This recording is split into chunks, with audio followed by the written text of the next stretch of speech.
Hello guys, this is your friend Naruto Nexus 2.0 and we are back with a new fanfic. Which is, what if Naruto vs Neji, Kurama mode unleashed during training? Part 1. And if you enjoy this fanfic then please press the like button and subscribe to my channel for more fanfic like this. And now let's start the fanfic. Uzumaki Naruto has been having a bad day. He passed the preliminaries of the Chunin exams and went to the hospital to see if he could get Kakashi-sensei to train him. He refused, saying he had to train Uchiha Sasuke, Naruto's teammate on Team 7, but he did get Naruto a teacher. Unfortunately it was the closet pervert Ebisu.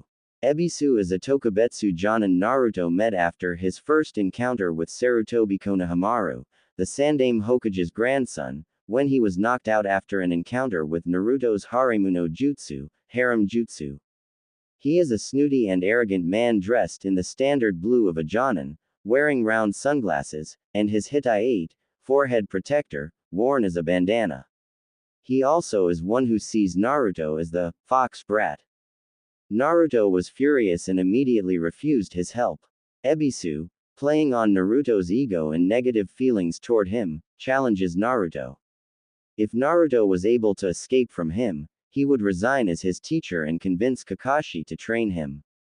Taking the bait, Naruto accepts and quickly flees. After a village-wide chase involving multiple uses of the Kage Bunshin no Jutsu, Shadow Clone Jutsu, and a lot of frustration for Naruto, he finally gives in and accepts Ebisu as his teacher. After lunch at Ichiraku Ramen, a lecture on chakra control, and one empty wallet belonging to Ebisu later, the duo moves to the hot springs to practice water walking. Shortly after starting to practice, Naruto discovered a man peeping on the women's side of the hot spring. Ebisu, seeing this, demands he cease his actions and tries to attack him, ending with him knocked out at the hands of the man and a large toad. After his hermit dance and crazy introduction, the super pervert, now identified as Jiraiya the Gamma Sennin, Toad Sage, decides to take Naruto under his wing. We now find Naruto with Jiraiya at a waterfall near the outskirts of Konoha trying to get the water walking exercise down. End flashback. Kuso. Why can't I do this? An orange-clad Naruto shouts in frustration after yet another failed attempt at water walking ending with him drenched. Grumbling at his failure, Naruto discards his jumpsuit leaving him clad in a pair of green boxers patterned with little ramen bowls patterned. What am I doing wrong? I'm channeling my chakra in a steady amount to my feet. Why won't it work already? Frustrated beyond belief, Naruto decides to ask for help. Nay, Arrow Sennin, do you have any idea what I'm doing wrong? Rapidly turning around with an angry look, damn Gaki. I told you not to call me da. Trailing off with a confused look, Jiraiya is looking intently at Naruto's seal with its new addition. Why is there a Gogyo Fuin, 5-element seal, over Naruto's Hake no Fuin Shiki, 8 trigram seal? No wonder he's having difficulties. An odd-numbered seal over an even-numbered seal would screw up anyone's chakra control. Walking over to Naruto, who now has a rather exasperated look on his face, Jiraiya asks, Gaki, why is there a Gogyo Fuin over your seal? A what? Oh, is that what that damn snake pedo Orochimaru did after he jabbed me in the stomach?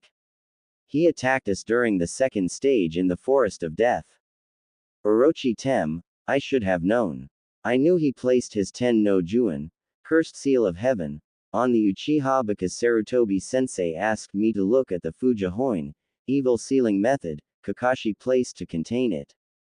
However, he didn't tell me that Naruto had a seal as well. Why didn't he say anything? Naruto, didn't you tell anyone you had that seal placed on you? With a rather sheepish look on his face, Naruto said, I forgot to. After jumping up from face faulting onto the ground, Jiraiya slapped Naruto on the back of the head and exclaimed, You dumb Gaki. How could you forget to say anything? Didn't you notice how your chakra control was shot after that? What do you mean my chakra control was shot? I thought it just got rid of Kyuubi's chakra which I was using at the time. Is this why I can't do the water walking? Can you get rid of it? With a flabbergasted look on his face, Jiraiya asked, "Did you say Kyuubi's chakra? You can wield it. Since when?" "Yeah, I can, ever since I went on the mission to Wave Country." Kakashi-sensei told me what happened afterward because my memory is kinda fuzzy from there. He also told me how I went berserk. So, I started training myself in using it so I didn't go crazy every time I drew on it after we got back to the village. I didn't get very far though. I could only use so much before it got real hazy, and I started losing myself to bloodlust. He had a fearful look on his face now. I didn't want that to happen when I was in the village. I'm treated bad enough by the village already. Between the civilian council making my life hell by allowing the vendors to throw me out of their shops and overcharge me for rotten food and poor quality equipment, my apartment constantly being broken into and my things broken, as well as the threatening messages like, "Die Demon," painted on my walls, and the glares and curses I get from the villagers, things are bad enough. I'm just lucky the mobs that beat me half to death stopped after I became a ninja. I was tired of getting poison in my IVs at the hospital. This changes everything. I had planned on only giving him some basic training in drawing on the Kyuubi and letting him sign the Toad contract. However, if he is already using its chakra, I'm going to have to move up my plans for him, especially since I've heard from my spy network that the Akatsuki are becoming more active. It took a moment for the rest of Naruto's statement to register, but when it did he was furious. A massive killer intent spread all across the clearing. Mentally raving in his head with a murderous look on his face, those blasted villagers. How dare they do this to my godson? Sarutobi-sensei lied to me. He said Naruto was doing fine. What the hell was he saying? This is not fine at all, this is terrible. Completely ignoring Naruto's nervous look at feeling the killer intent, he starts pacing back and forth furiously. Damn them. Why would they do this? Naruto is a hero. Every day he protects the village by being the jailer of Kyuubi. Those ignorant bastards are blinded by their hatred of the beast and they take it out on Naruto just for being the container. I bet they don't even see Naruto as a human. They probably only see the Kyuubi. Killer intent rising by the second he walks over to the nearest tree and throws Rasengan after Rasengan at it in a rage. Turning to Naruto with murder still burning in his eyes, he instantly freezes when he notices Naruto is curled up on the ground in a fetal position, fearfully staring out at nothing with tears welling in his eyes, flashbacks of the beatings he suffered running through his mind triggered by the large amount of killer intent Jiraiya was exuding. Those eyes. Such eyes full of pain and fear. No child should have such eyes. What did they do to you, Naruto? I'm so sorry I wasn't there. I'm so sorry, Minato, Kushina. I've failed your son. Face now taking on a determined look, Jiraiya comes to a decision.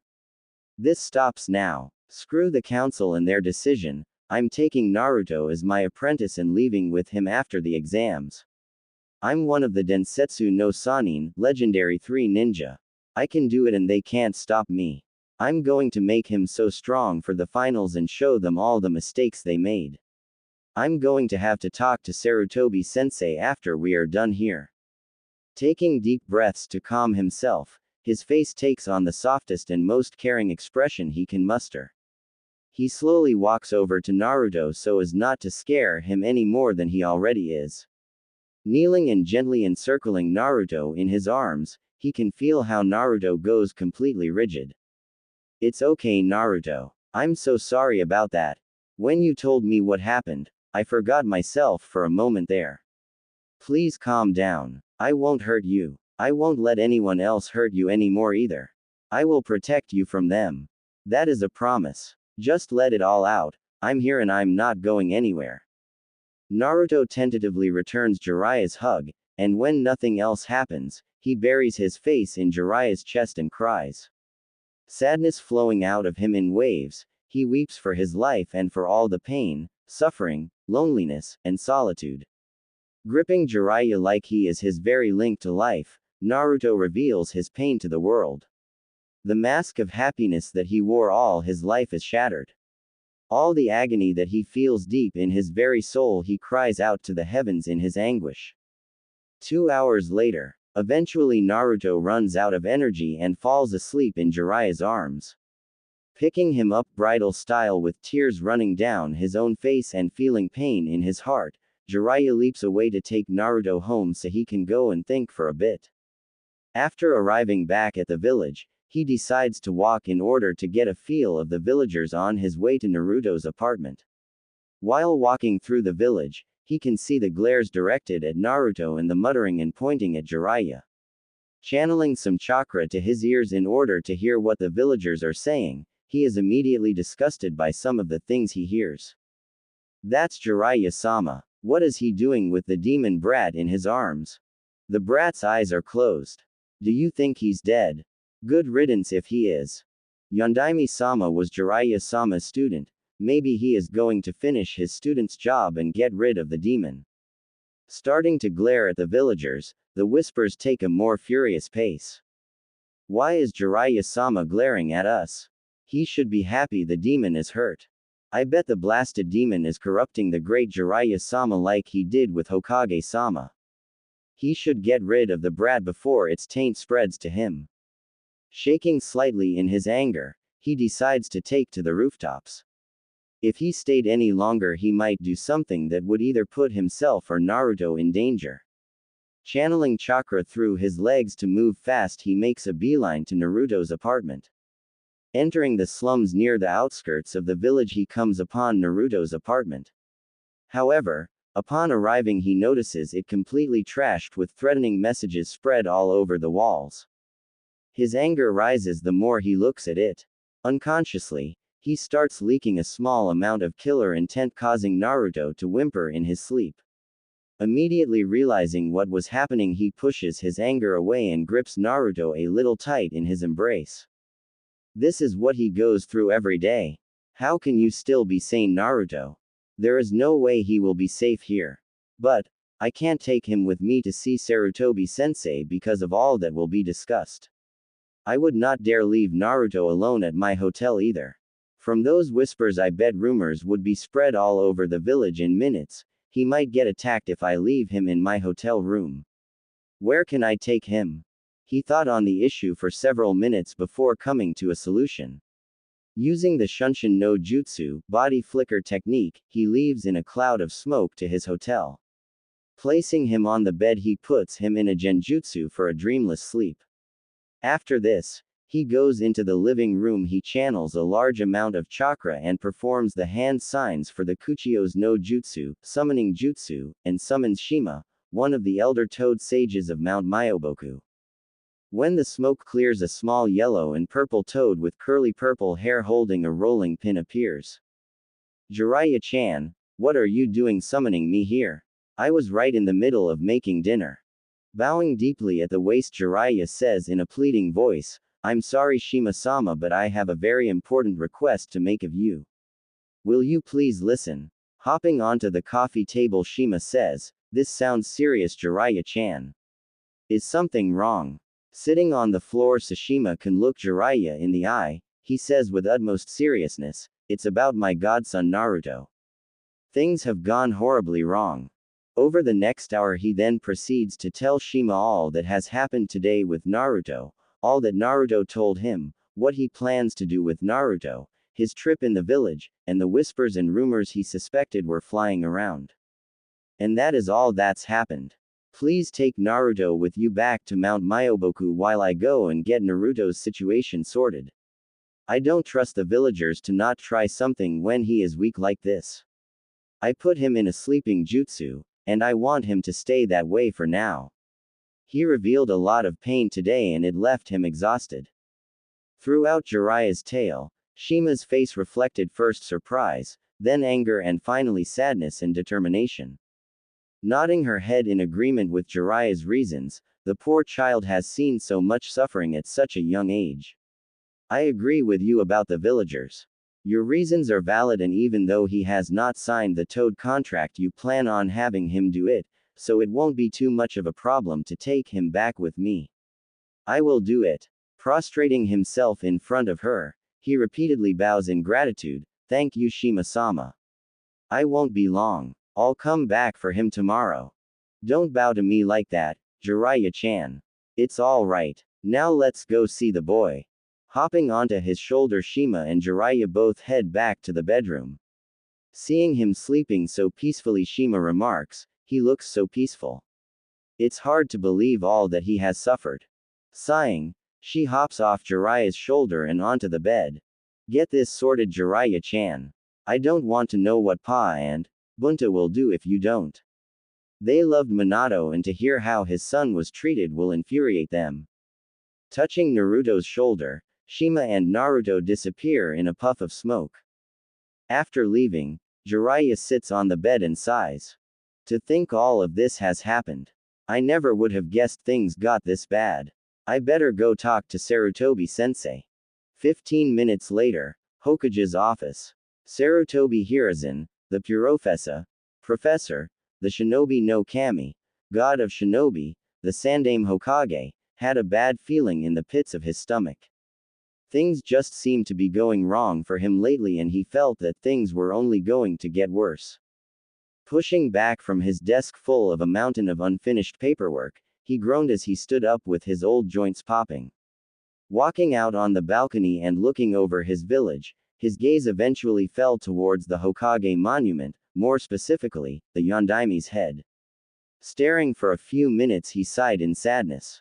I wish you were still here, my friend, sitting in this office and wearing this hat instead of me. I'm getting old, my friend. When I was reinstated after your sacrifice, I never expected things to go so badly. This village is being corrupted. The village council is taking more and more power away from me. Their greed and hatred are ruling them. Your son is not treated as the hero he is. The shinobi side is mostly on his side, but the civilian side is always making trouble. At every meeting with the council, they try to make Naruto's life miserable. Thinking back on the last council meeting, things were even worse than usual. Flashback. Council meeting. Hokage-sama, the demon brat is growing too powerful. He passed the preliminaries and is moving on to the finals against Hyuga Neji. He is showing power that he should not have. The demon is influencing him.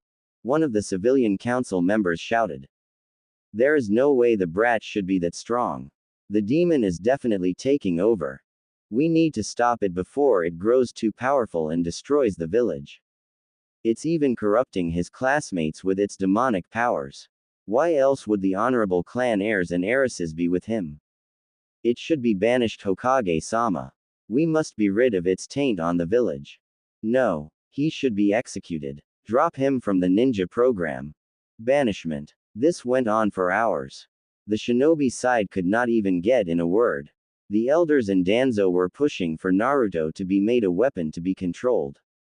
With a growing headache, the Hokage slammed his fist on the table, releases a large amount of killing intent at the civilian council and shouts, enough. Naruto is a human boy, not a demon. There will be no killing, banishing, or dropping him from the ninja program. He is growing strong because he trains day and night, not because of his burden influencing him, Yubakas. The crippled, old war hawk Danzo at this point smirked and remarked, and what do you have to say about the boy's training in controlling the demon's power, Hiruzen? Were you going to tell us about that? Hiruzen inwardly cursed Danzo's knowledge about that because he knew he was going to try to use that to his advantage. The civilian side started muttering at that, however, before things could get out of hand again, Danzo raised his hand to halt the tirade. I'm sure you all think this is a bad thing, and it can be. But, right now it is not. If we can get him under control, he would become Konoha's greatest weapon. Our nation's superiority would be cemented with the Kyuubi's power at our side. Our village would get all the mission requests, thus, bringing in more money. Minor countries wouldn't dare go against us and scramble over each other to gain our favor, which will open up trade routes and more for merchants and other wealth to make its way to the village.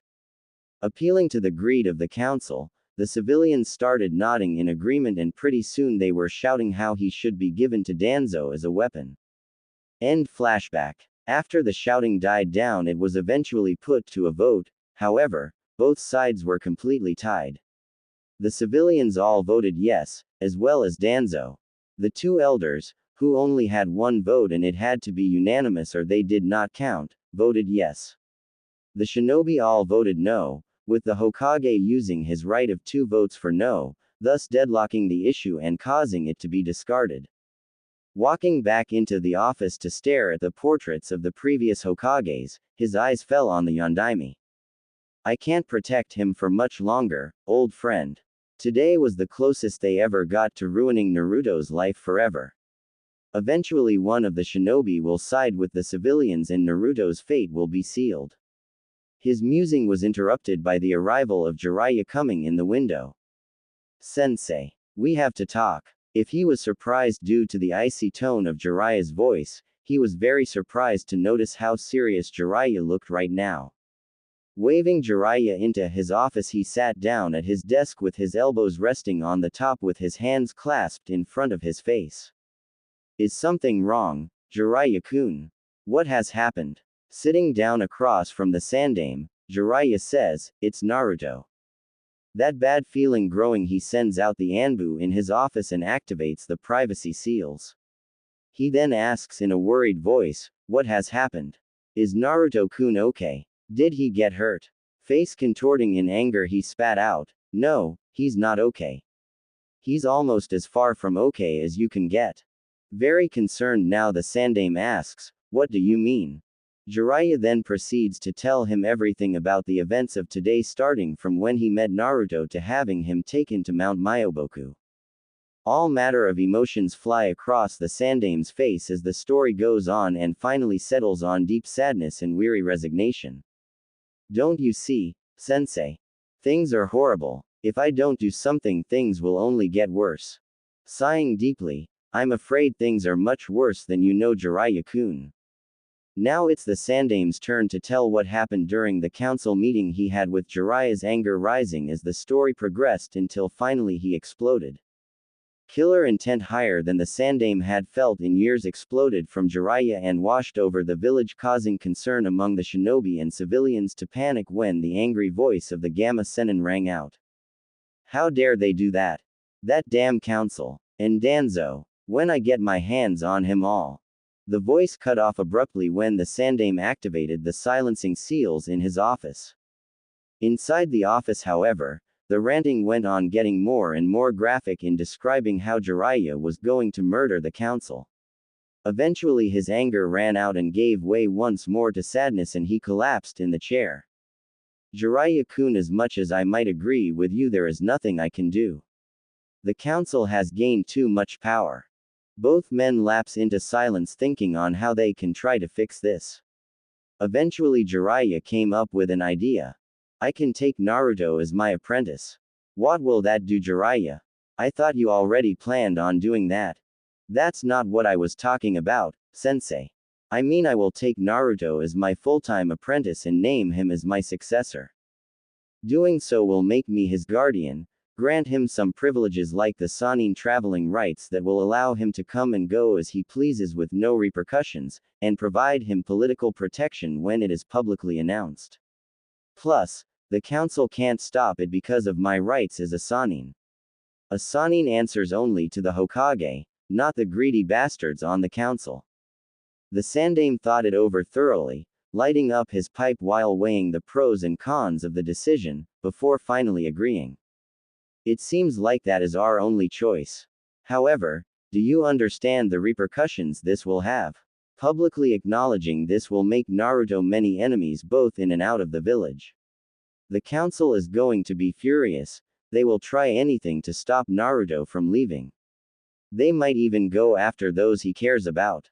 Jiraiya was nodding throughout this, then said, I will talk with Naruto later, find out who it is that he cares for, and then find a way to discreetly warn them.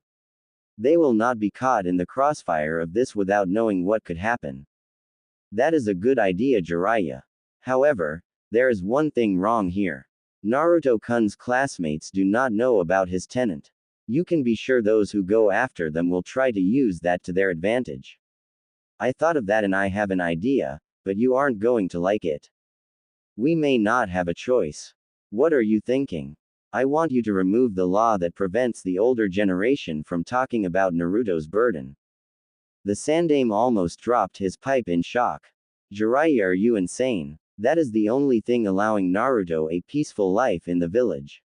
If I do this, the older generation will poison the younger with lies and turn the rest of the village against him. I know that, but I have a plan to help prevent some of that. Besides, Naruto does not have a peaceful life in the village anyway. I'll bet I haven't heard even half of what has happened with Naruto growing up, and what I have makes me want to beat the villagers to a pulp. Wearily, the Sandaime says, "You're right. I've tried my best over the years to help him, but I'm blocked at every turn. What is your plan? I won't be able to prevent everybody from hating him, but I can at least try to save his friends. I know there is another Jinchuriki in the finals. I want you to talk to Naruto's classmates Senseis under the guise of advice about Jinchuriki due to one being in the finals. You will hint to them that something big is going down soon and that Naruto's burden will soon become public knowledge. You will talk about how they are treated, what their life is like, the beatings, the glares, prejudice, hatred, the power they can wield, enough to paint a picture about how a Jinchuriki is only a container, not what they contain. You will then instruct them to repeat what you have said to their students. This gives them a valid reason to talk about Jinchuriki if confronted about it, because the council was warned about Gaara being one of the containers. Therefore, they will have to accept the reason even if they don't believe it." Realization dawned. So when Naruto being a Jinchuriki is public knowledge, they will already have a clear opinion free of lies on the subject. Plus, knowing what Naruto's life was like due to his burden will prevent them from being swayed by the lies they might be told, because the trust in the older generation will be shaken when the children realize what Naruto had to go through because of them, causing them to not believe the lies and side with Naruto. In turn, this will keep Naruto happy because he knows at least part of the village accepts him for his burden. Both men grinning now. Jiraiya-kun, that's brilliant. That would work very well. You know me, sensei, always getting out of tight spots. What are you going to do in the meantime? I'm going to train Naruto. I'm going to teach him as much as I can in the month period so that when the finals come around, the village will be blown away. I also plan to take him away from the village after the finals are over and he is promoted. That reminds me, I need Naruto's inheritance because I plan to inform Naruto about his mother during the break and then his father after we leave. Keeping him in the dark when he was desperate for one bright spot in his life was the wrong thing to do. Nodding in agreement, the Sandaime stands up and walks over to the Yondaime's portrait. Pulling it away from the wall, he reveals a seal. Biting his thumb and swiping it over the seal, it glows slightly and fades away, revealing a safe hidden in the wall. Motioning Jiraiya over, who bites his thumb and swipes it over the safe, causing it to unlock and open, revealing two large scrolls, one wrapped in a red ribbon with the Uzumaki clan symbol on it and the other wrapped in a yellow ribbon with the Namikaze clan symbol. The Sandaime takes them and gives them to Jiraiya with some parting words. Keep him safe, Jiraiya-kun. I care about that boy like he was my own grandson. Help him find his will of fire. Also, ask him to forgive an old man for his mistakes. Accepting them, Jiraiya replies, I will, sensei, and don't worry. He will forgive you. You are his, Gigi, after all. Watching Jiraiya leap out the window, Sarutobi sighs. I hope he does, Jiraiya. But after he finds out all that I've hidden from him, he may never forgive me. A puff of smoke appeared and a small messenger toad appeared in front of Jiraiya. Please tell Shima-sama to return Naruto, please. The toad nodded and disappeared in a puff of smoke. First things first, I'm going to have to talk to Naruto. Explain to him what is happening and what I'm planning. Hopefully he will go along with it. Another puff of smoke signaled the arrival of Shima with Naruto. Hello, Jiraiya-chan, was heard as the smoke cleared. Bowing in respect, Jiraiya addressed the elder toad sage. Hello, Shima-sama. Was there any trouble with Naruto back at the mountain? Shima sighs and says sadly, not much, but let's just say the toads are not very happy with Konoha right now. Resting Naruto against a nearby rock, Jiraiya responds, "Yes, I figured they would not be." "What happened?" "Yes. Well, you see." Flashback. Yesterday, Mount Myoboku. A puff of smoke signaled the arrival of Elder Shima and Naruto to Myobokuzen, the home of the Toad clan. Appearing in the bedroom of the small cottage home, Shima laid Naruto down on the bed and tucked him in. Entering the room shortly after was a small green toad with balding gray hair visible on the top and large gray eyebrows extending around his face to the sides of his head. This toad was Fukasaku, husband of Shima and the other elder toad sage. "Hey, Ma, who is this? When you were summoned earlier we had no idea what was happening." Some of the toads were getting worried. "Ah, Pa, don't startle me like that, you old goat. This is young Naruto Uzumaki. I brought him here as a favor for Jiraiya." Fukasaku's eyebrows shot straight up when he heard the name. Surprised, he asks, "Minato's tadpole. Why did Jiraiya have him brought here? I can sense he has not signed the Toad contract. You know that anyone who hasn't should not be here." "I know, Pa, I know. I can assure you Jiraiya had valid reasons for him being here. Things have gone very bad for Naruto in Konoha. Please assemble the clan in 30 minutes because they all need to hear this. It could affect our future partnership with Konoha." Quote. A bewildered look crossed Fukusaku's face as he nodded and then left, no doubt wondering what could possibly happen to cause this. As he left, Shima's face crumpled in sadness as he stared at the child sleeping peacefully. With tears running down her face, she caressed his face and said in a soothing tone, "Don't worry, young tadpole. You are safe here." 30 minutes later, the toads gathered in the clearing are confused. A little while ago they were all asked to assemble here to discuss something that could affect their relationship with Konoha. In the front group were 3 very large toads, a red toad with a scar over his left eye wearing a blue jacket and Tonto with a pipe in his mouth, a purple toad dressed in a battle kimono and mesh wielding a Sakazuki-like shield and Sasumata, and an aquamarine toad wearing an orange sash around his stomach and wielding 2 huge katanas. These toads were Gamabunta, Gameiken and Gamahiro. The one with the katanas asked, "Elders, what is going on? Why have you assembled us?" "Patience, Hiro. Ma will explain what's happening in a minute." The purple toad then said, "I may be ungraceful, but may I assume that this has to do with the young tadpole currently sleeping in your cottage, Elder Shima?" The rest of those gathered were now listening to the conversation with interest. Nodding, "You would be correct, Gameiken. Correct me if I'm wrong, but is that Minato's son, the Jinchuriki?" "Yes, Bunta, it is." Turning to address everyone, Shima then starts to speak. "Everyone listen to me. Something terrible has happened in Konoha.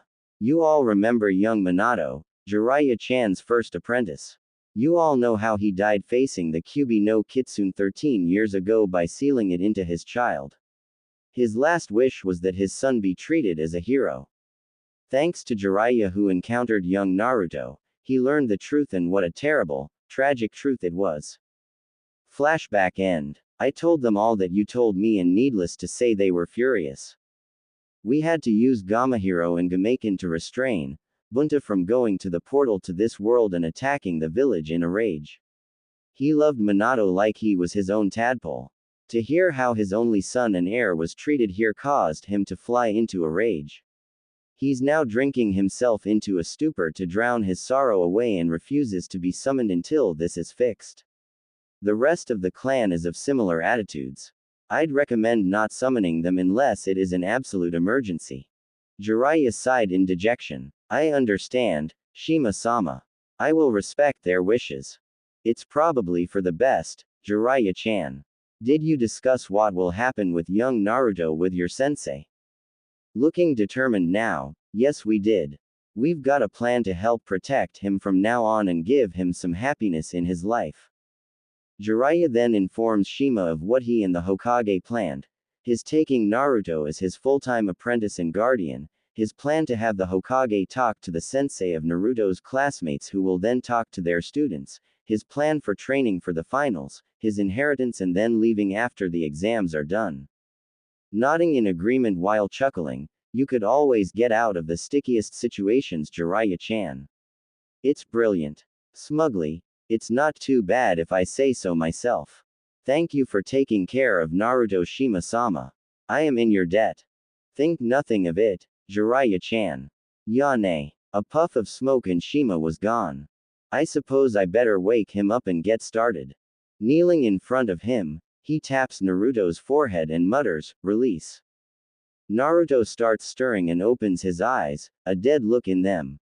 Upon seeing Jiraiya, he groggily Naruto asks, "Ero Sennin, was yesterday a dream? Did all that happen?" Kneeling down to look Naruto in the eye, "No, it wasn't a dream, and yes, all of that happened." Looking cautiously hopeful, "And what you said?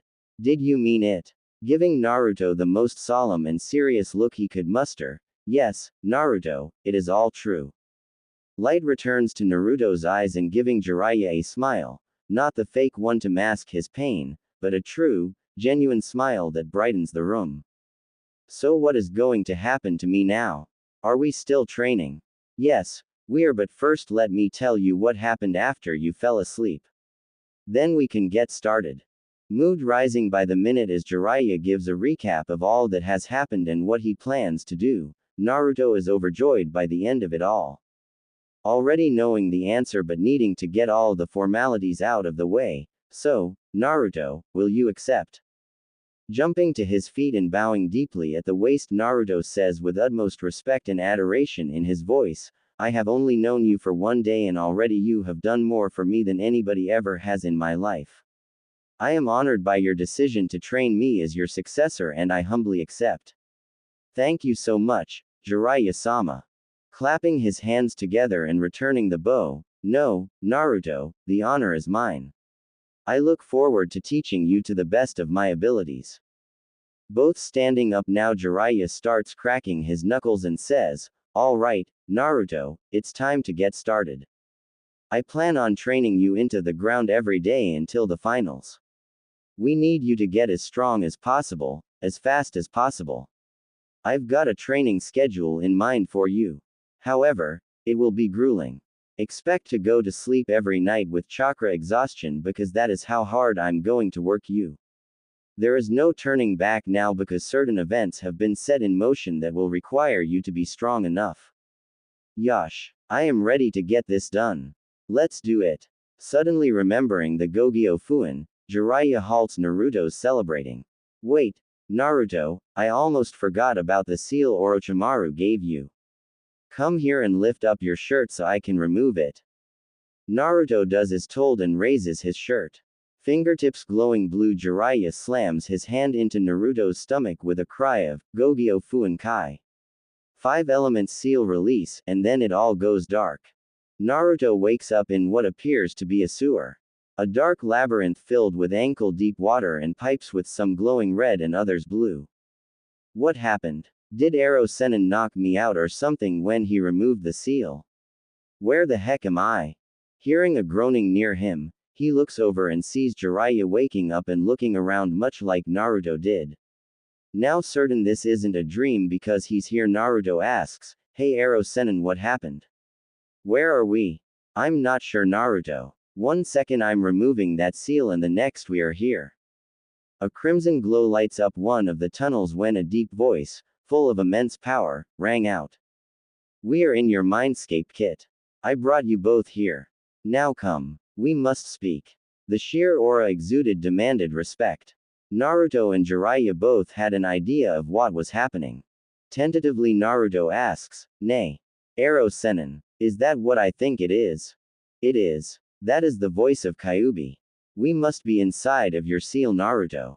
A deep chuckling rang out inside the chamber and the light grows stronger. "Yes, human, you are correct. Now bring yourself and my jailer into the sealing chamber. I demand your presence here. There is much we must discuss. This is gonna be interesting. I didn't know I could talk to him. That's pretty cool." Shrugging, Naruto makes his way down the tunnel to the chamber with Jiraiya following. Eventually, they come into an open room with a massive set of wrought iron gates locked together by a paper with the kanji for seal imprinted on it. Coming near the gates, the massive sight of the great fox with 9 tails looming over Naruto and Jiraiya. The amount of power they could feel emanating from the great kitsune was massive. They could not help but be a little nervous. Welcome humans to my chamber. As you may have guessed, I am the greatest of the Biju, the Kyuubi no Kitsune, head of the Kitsune clan. And you, young one, are my jailer. Naruto decided to show respect to the great beast and bowed. Yes, Kyuubi, I am your jailer. My name is Naruto Uzumaki. Deciding to forego his hermit dance so as not to piss off the giant demon in front of him, Jiraiya settled for a simple bow. Kyuubi, my name is Jiraiya, I am the Toad Sage and one of the Densetsu no Sannin. I am the one who taught your sealer, the Yondaime Hokage. I am wondering why I'm here though. Naruto, I can understand seeing as he is your jailer, but why bring me here? To thank you. Utterly flabbergasted that the most powerful being on the planet was thanking him, all he could ask was, why? What did I do? I've been affected by the remnants of a Mangekyo Genjutsu during my time as the Kit's jailer. The Genjutsu was disrupted when another seal was placed over the seal here. However, before I could regain my senses, I got completely sealed away by the one who reeks of snakes. You, when you released that seal, also managed to break the hold the Mangekyo held over me. For the first time in 13 years I am myself again, and for that I thank you. During this time Naruto is pondering something from Kyuubi's explanation. You've been under a genjutsu for 13 years. Does that mean you were being controlled when you attacked Konoha? Your suspicions are correct, Kit. Yes, I was controlled against my will when I attacked your village. I may be a greater demon full of anger, but I am the guardian of the land of fire as appointed by my creator, not its destroyer. So that means you never meant to attack the village. All of those people in my village hate you because you attacked, but you were forced to do it and you're innocent. Why would nobody realize this? Greatly surprised, his jailer does not seem to hold a grudge, but not showing it, Kyuubi shrugs and answers. Humans are ignorant in things they don't understand. Their intelligence is blinded by fear and hatred of me. Unfortunately, from what I've seen from your memories, they find an out for it all by targeting you, and for that I'm sorry. Wait a sec. How did you gain access to my memories? You only just met me. Jiraiya is also interested in this and turns for an answer. Did you not think drawing on my power would not have side effects? Every time you drew on my power, some of the haze from the genjutsu faded, showing me your memories. I've seen all you've experienced in your life, from the lowest of the low when you were beaten half to death all the way up to your feelings for the dark-haired ice woman that you tried to hide from her. Jiraiya, unfortunately, chose now to let his super pervert attitude into the light. With a rather lecherous grin on his face, now Gaki. What is this I hear? You have a girlfriend? Giggle giggle giggle. Turning red and stammering slightly, it's not like that, you big perv. I may like her, but there was no way we could be together. Our paths went different ways. Besides, Haku is none of your business. Enough of your bickering. We have much to decide. So I'll cut straight to the point. I want to make a deal with the Kit. Okay, that does not sound too bad. What kind of deal, Kyuubi? It involves the seal keeping me imprisoned here. I want. Please forgive the interruption, Kyuubi, but we can't free you. It would kill. Silence. I am aware of the cost of my freedom from this place, and don't you dare think I would try to free myself if it would harm the Kit. Our souls are linked by the seal through Shinigami-sama. If the Kit were to die, I would as well. I have no intention of that. Do not interrupt me again. I may be jailed, but I am a Biju and I deserve respect. Jiraiya, sweating profusely in his nervousness, bows, of course, Kyuubi-sama. Please forgive my disrespect. Naruto, having enough of the waiting, hey. I thought we were discussing a deal with me and the Kyuubi, so let's get back to business, shall we? I've got training to get done and I can't spend all my time here. My jailer is correct. Now, as I was saying before I was interrupted, I want to make a deal that involves the seal that binds you to me. First things first, I want access to your senses. as well as a mental link between you and me so we may communicate outside of the mindscape. In return, I will fix your body. Slightly concerned, Naruto asks, "What do you mean, fix my body? What is wrong with it? Your growth has been stunted due to malnourishment and the seal's interference that happened while isolating me from you. What should have happened was my chakra would be leaked out at a small, but steady, rate as you grew, but it never did. Why I don't know, but it is not important as it can be fixed. Back to my chakra tough, it would strengthen you bones and muscles, making them much stronger than they are and much harder to tear or break. Your height is one thing, unfortunately, not caused by me. But rather eating only ramen for meals. Your nutrition should be balanced out, but it is not, which is why you are small in stature compared to the rest of the generation your age. You have two choices here. You can fix it yourself by eating more meals and you will gradually gain your correct stature, or I can use my chakra to enhance it to get it done quickly. There will be some small repercussions if you take this option, but it is not that big of a change. Put simply, you are a 13-year-old stuck in a 9-year-old body. I will alter your body to reflect your correct age and appearance if you weren't malnourished and the seal worked correctly." Contemplating his options, Naruto says, "Ero Sennin says we don't have much time. But I need to know what would happen if I took the second option. I'm not going to grow any tails or fox ears, will I? Nothing that drastic, no. These changes will be small. Your eyes will become slanted slightly and your pupils will turn to slits somewhat while your blue will remain, it will become deeper. Your face will become slightly more vulpine. Your canines will become small fangs and finally your whisker marks will darken slightly. Overall you will gain a few fox-like features that will make you look similar to the ones you call Inuzukas. These aren't just cosmetic changes though, your senses will be enhanced greatly. Your eyesight will be superior and will be granted night vision. Your nose will be able to smell the enemy from a mile away. Your hearing will be sharper as well, being able to discern sounds that would normally require chakra being channeled to your ears. I think it sounds okay, I could handle that. What do you think, Ero Sennin?" Jiraiya's face takes on a contemplating look. The changes are small but still noticeable. But it's my fault anyway that he is like this because I tightened the seal after Naruto's birth to cut him completely from the chakra. This might cause even more trouble with the villagers. But we do need to get this done quick. We are leaving this soon anyway, so it should not be too much of a problem. He might as well. I think you should take the deal, Naruto. Nodding, "Okay Kyuubi, I accept the deal. Is there anything else?" Giving a fox-like grin, "There is something else. I know of the pervert's plan to train you. I will be doing so as well. I will not tolerate a weak container. You should know being my jailer grants you powers that until now have been locked away. However, I will not simply give them to you. No, I want something in return." Naruto looks ecstatic at the prospect of special powers, however Jiraiya looks wary. Wanting more information he asks, "What are the powers and what do you want in return?" Looking towards Jiraiya, the fox responds, "You are suspicious of me. That is good. I am a fox and we are cunning that way. However, I will enlighten you. The kid being my jailer grants him two abilities.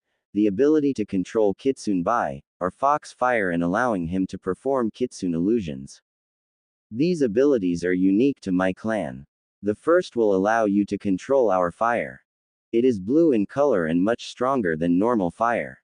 This will be useful to you because of your primary affinity, which is wind. Your second affinity for fire, which comes from me, will be enhanced to allow the use of fox fire. Kitsune illusions are a super-powered form of genjutsu. Most of my clan is unable to use normal genjutsu and that defect was passed to you upon my sealing. Kitsune illusions are illusions that affect the reality around the user. Use solid henge transformation as one of the most basic abilities." Completely surprised by this information, Naruto asks, "Wait, my henge is not supposed to be solid. I thought it was." Sighing again at his godson's stupidity, No, Naruto, the henge is an E-rank genjutsu that only puts an illusion around the user to make it appear that the caster has changed. If it is touched, it would waver or dissipate because it has no substance. To be able to pull off a solid transformation is a huge boon for infiltration missions. We will have to work on it later. Turning back towards Kyuubi, Jiraiya asks, "You said you wanted something in return for these abilities. What is it you want?" "I have a way to grant me temporary freedom from this blasted seal. It will be controlled by the kid and I will not be able to come and go as I please, but it is enough to get me out of the damnable sewer and I would like to see the outside world again." Once again flabbergasted because he thought the seal prevented the Kyuubi's escape, he asks, "How?" "A special summoning contract between the kid and myself. It would make myself kit's familiar, or personal summon, while not interfering with any other normal summoning contract he would sign. He can summon me for battle, or for training. There are many possibilities here. But I cannot train these abilities in the mindscape, so in order to train you in them, this must be done." Naruto is beaming now and says, "So I could let you out of here and breathe the outside world again. That is awesome. It did not seem right that you were forced to be sealed for something that wasn't your fault. So long as you promise not to attack the village if I summon you, I don't see a problem." This is great. Jiraiya was worried but resigned. "I have a feeling it's not that simple, Naruto. But there are simply too many benefits for this to ignore. We will take care of the contract later. Right now I am going to fix your body. There will be a large spike in my chakra that will likely be sensed in your village. This is unavoidable, but it can serve as an intimidation for those foolish villagers, showing them that all their efforts to make the kid weak were in vain. He will return to the village and they see his power. They will tremble in fear and awe, enlightening them to their mistake." A smug grin on Naruto's face and a worried look from Jiraiya, they both faded from the mindscape. Back in the clearing by the waterfall, Naruto and Jiraiya begin to stir. Waking up and shakily standing on slightly trembling legs, Jiraiya simply states, "Well, that was a hell of an experience." Also trembling slightly, Naruto comments, "Well, it was not that bad. We sure found out a lot of stuff we didn't know before. Plus I get to train now, so let's get started." A voice in his head then sounds out, "Not so fast, Kit. Did you already forget? I am going to fix your body." Kyuubi, "Oh yeah, I forgot you would be able to do that now. When are you going to fix my body again?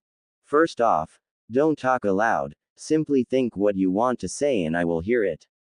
Talking to yourself all the time will make you seem crazy. Second, I should warn you, this is going to hurt. Thirdly, we start now." Watching this whole exchange, Jiraiya was confused, but then he remembered how Naruto allowed Kyuubi a mental connection in his head. So he decided to simply let it all play out. All of the sudden though, a massive killer intent not felt in 13 years washes over the clearing. Naruto suddenly hunches over as red chakra surrounds his body. In a voice slightly altered by the demonic chakra, he reassures Jiraiya, who is looking worried. "Don't worry, Arrow Sennin. The fox is just starting to fix my body. I'll be fin." Naruto's statement was cut off when the already rising killer intent exploded and a pillar of red chakra was sent into the sky and Naruto starting to scream in agony. Being knocked back by shockwave of the power releasing, Jiraiya can't help but be worried. Kyuubi wasn't kidding when he said this would be noticed miles around. Jiraiya at this point is trying to make his way towards Naruto but is having difficulties. "Gah, I can hardly get close to him. This wind is so strong, and it burns." Pushing chakra into his limbs to push through the now gale force wind, Jiraiya is now standing in front of Naruto looking through the dense chakra. Inside he sees something that tears at his heart. Jiraiya can see Naruto floating slightly with his body rigid, arms and legs spread outward, face contorted in a silent scream of agony. Meanwhile, back in the village, panic. Complete and utter panic ran rampant with the citizens of Konoha when the evil killer intent was felt and the pillar of red chakra rose in the distance for all to see. Civilians ran through the streets like a swarm of bees. Cries could be heard in the meantime. The demon is escaping. It's going to kill us all. We are going to die. In the Hokage's office we can see the entire room packed with terrified ninjas and the civilian and elder councils all panicking and demanding the death of Naruto. Hokage-sama, what is happening? The brat's releasing the Kyuubi. It's finally going to take revenge on us. The screeching voice of Haruno Sakiri, one of the prominent members of the civilian council, sounded above the din. I told you we should have killed the brat, Hokage-sama, and now look what happened. The demon has finally taken over and is going to kill us. While the ninja and civilian council were panicking, the elders had fallen silent because they noticed that the Hokage seemed fairly relaxed in all of this. Raising his hand and slamming it on the desk, Sarutobi roared, "Silence!" In the now silent room, Danzo spoke, "Hiruzen, what is the cause of such a massive release of Kyuubi's power? And why are you not worried about it? Do you know what is going on?" All eyes turn to the Hokage as he speaks clearly and lies to their face, though they don't know the last part. There is no cause for panic. I sent Jiraiya to oversee Naruto's training with the Fox's chakra. I told him to allow Naruto to go past his barrier and access as much as he could. Naruto came to me asking for help in controlling it because he could only go so far without losing himself to his bloodlust. So I offered Jiraiya and his skills in Fuinjutsu. I told him he would be able to practice without worry of repercussion, and in the event of a loss of control, Jiraiya would be able to suppress the beast. Standing up and turning to look out the window towards the pillar of power that is now starting to fade, the Sandaime continues, "Look. The power is starting to fade. Jiraiya has everything under control. Now leave and return to your duties after you calm the civilians running around in the streets in a panic. I warn you now, there will be no action taken against Naruto because of this, and if I catch so much as a whiff of trouble, everyone here and those responsible for whatever is done will be sent down to the torture and interrogation department to talk to Ibiki about following my orders." Grumbling about the demon brat, and how they can't give it what it deserves, the room starts to clear. However, it is only Danzo who catches the small smirk on his old teammate's face as he looks back to where the pillar was. Narrowing his eyes, he wonders, "What are you planning, Hiruzen? I know you were lying to us. What is really going on here?" Back in the clearing 10 minutes earlier, Jiraiya was feeling fairly sick watching the whole process. Looking through the red chakra, he can see Naruto's clothes burning from the heat and disintegrating. Unfortunately, without the bulky jumpsuit, Jiraiya has a clear picture of all that is happening to his godson's malnourished body. Even over the maelstrom of noise, he can still see and hear the cracking as bulges forming all over Naruto's body as bones are continually broken, restructured and reformed. A sickening squelching sound is heard. Muscle is forming and becoming tighter and more defined with new skin and hair growing. Even contorted in pain, he can see Naruto's facial features were changing.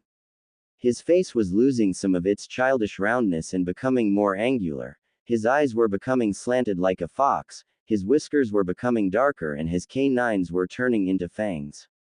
In short, Naruto was growing at a rapid pace before Jiraiya's eyes. As sickening as it was, Jiraiya had to admire Naruto's tolerance for pain, lasting 5 minutes before passing out from the pain.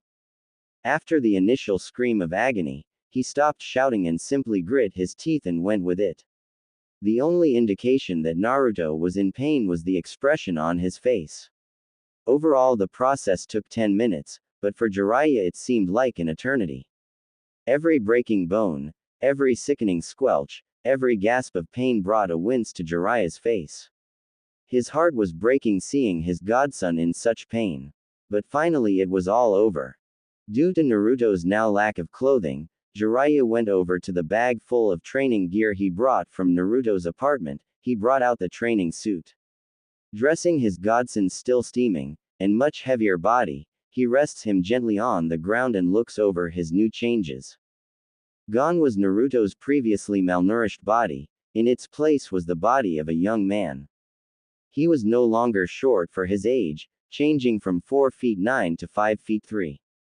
His ribs and bones were no longer showing from malnourishment, Instead he was covered in lean, tight muscle, not enough to be muscle-bound and impede his movements, but still strong and built for speed.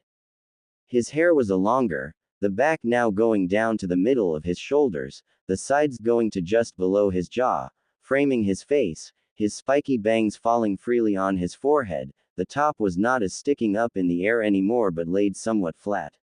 His face looked older as well, losing some of its childish features. Great Kami. He looks like a young version of Minato. Looks like the fox kept its word. After gawking for a minute he finally got over Naruto's changes and his thoughts turned more perverted. Ha! This kid is going to be fighting off the ladies with a stick with that feral look of his. He's going to be a gold mine for my research. Giggle giggle, I can see it now, Ika Ika animal instincts.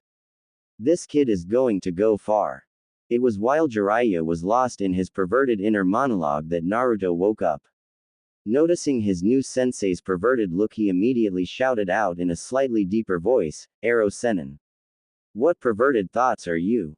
Trailing off slightly, Naruto now seems to notice his changes. Gah. What happened to my voice?